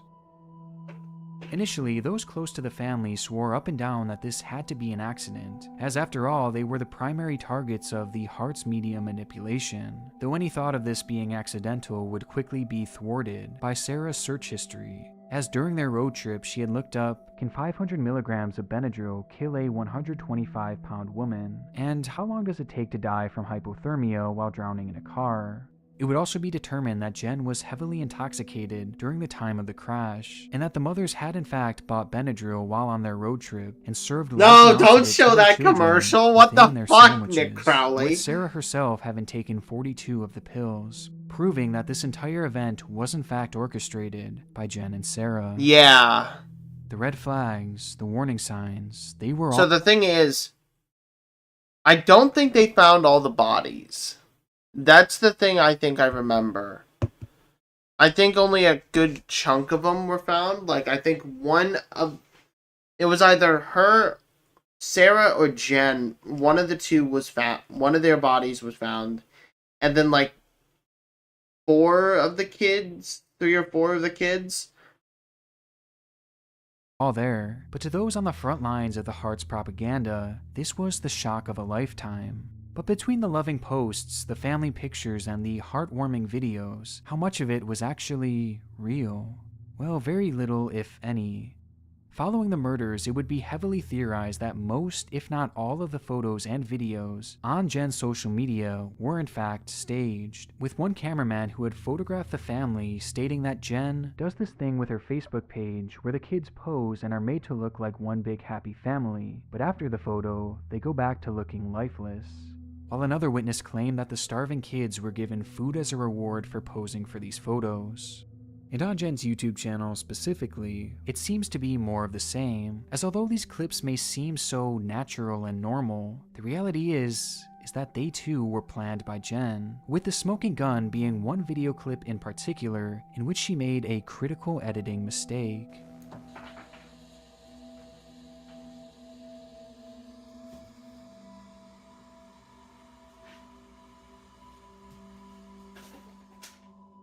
In it, Jen forgets to edit out the beginning, which shows the kids waiting and staring at her as she directs them on where to stand. Each child has an empty and fearful look in their eyes and are deathly silent. And upon being moved into the perfect position, the children then begin to walk naturally, as if they were being impromptu recorded on just a regular hike. It is an extremely chilling video in which we get to see the influence of Jen behind the camera on full display. And to make it all the more terrifying is the fact that throughout the rest of her channel, the kids often have this same look in their eyes, showing us that even these seemingly unplanned spur-of-the-moment videos were likely staged and controlled, at least in part, by Jen and Sarah. And the deceit didn't just come from their photos and videos, it also came from their own words. They claimed to love their children, yet it would later be revealed that Sarah had spoken privately to friends about how much she regretted adopting them. They preached veganism on both of their Facebook pages, yet when police searched their home following the crash, they found a fridge full of meat. They stood firmly against racism online, yet given the testimony of Hannah and others around the family, many believe that they were actually themselves racist, with some even labeling them as white supremacists. And finally, they preached peace. Yet for years they beat their children and eventually stole their lives. And if there's any question as to how effective these lies were at making them seem flawless, just listen to what their friends had to say following the crash. It doesn't compute. I'll tell you, none of that lines up with the people that we all knew. Jen and Sarah really were the kind of parents that I think the world desperately needs. We weren't duped. That love wasn't fake. They loved their children. They weren't white supremacists. They just were isolated. They were in pain. Even to this day, with the years of abuse and the final act of murder on full display, some friends of the Harts still remain in denial, refusing to believe that they had been played. though the reality of the situation is undeniable, with other friends having come to terms with the betrayal by stating things like, "Everyone always loved and supported her to an insane degree, myself included. It's easy to see how fake it all was in hindsight, and knowing them via social media after, everything seemed believable. I looked up to Jen and wanted to be a mom like her one day." And I think the most substantial of all these witnesses was the neighbor of the Harts, a man who got to witness the family when their guard was let down, and look past the facade and see them for who they truly were. You know, there's a lot of people online saying that they were beautiful people, and at some time they may have been, but that is not what we saw next door. But as the story comes to a close, there is one detail that still needs to be addressed. And it's perhaps the most off-putting of all. Earlier it was mentioned that Devante was very much the star of the show on Jen and Sarah's social media. He was clearly the best actor of the bunch, and given that essentially every post seemed to include him, or just straight up be centered around him, it's not hard to see that he was easily the favorite child of the mothers. And why is this important to mention now? Well, because his body has never been found. Despite an exhaustive search, Devante's remains have never been discovered, not even a single bone fragment, leaving some convinced that the Harts allowed him to run away and start a new life, as after all, he was the favorite, while others believe that he may have actually been killed before the crash, as perhaps the mothers had taken his life upon discovering once again that he was out begging for food, with his body being buried somewhere else, though to this day his true whereabouts remain a mystery. And despite his missing body, a judge would later rule that he likely died within the car alongside his family, which is most likely the case, though some still aren't convinced, as if it were any other child it might be easier to accept. But the fact that it was him, the golden child, just makes it all so particularly haunting. That was a year ago. Looking back at the Jen Hart channel, now with her entire family having perished by her own hands, is indescribably dark, and it represents one of the most unique and disturbed forms of manipulation that I have ever seen on this site. And knowing the long troubled history of this family makes it no surprise to me that something of this nature ended up happening. But that's all thanks to hindsight. At the time, if you wanted to know about the Hart family, this is what you would find.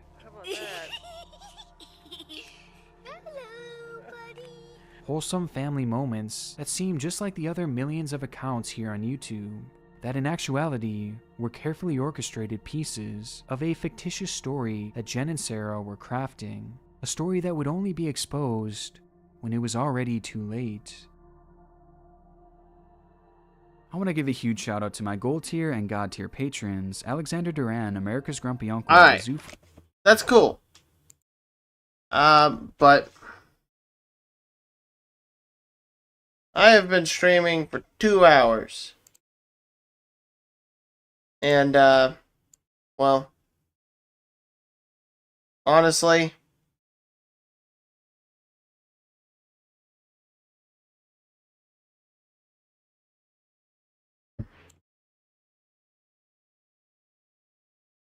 I'm kind of tired.